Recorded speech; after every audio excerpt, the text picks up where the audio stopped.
Assistance from the New Deal was desperately needed in the southern states.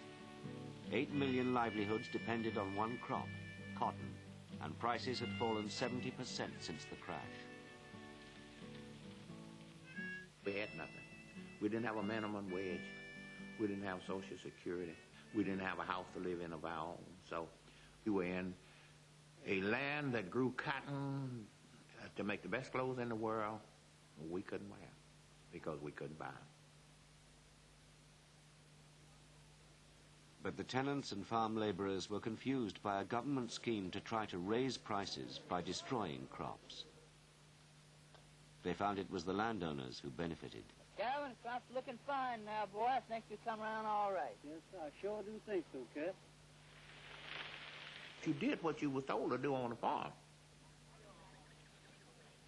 The owner come out and said, well, you know, we got to plow up every third row of this cotton because the government said we got too much. And you just go out there and leave 2 rows and plow up 1. You wouldn't explain nothing about the pay of everything. It was quite discouraging to think, well, I made this, now I got to plow it up. Nearly half the cotton fields were ploughed up or left fallow. But the government compensation for this didn't reach the farm tenants and laborers. Many who protested were evicted.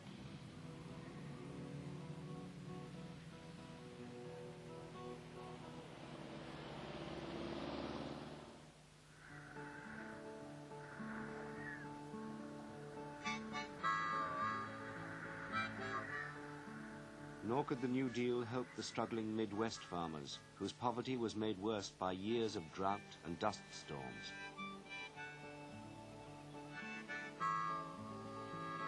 The Stoops family decided it was time to leave Oklahoma when their pond dried up. My daddy, he had an old truck, and he fixed that old truck up, and there was 4, 5, 6, 7, 8, 9. There was 9 of us that come in that truck. Up to 1 million made the trek west.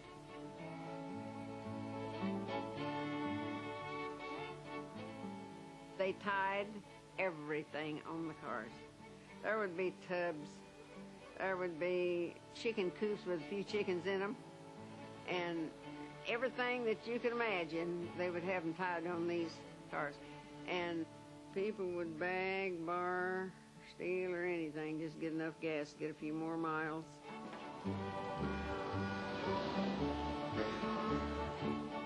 At the end of their journey, the migrants didn't discover the promised land of their dreams.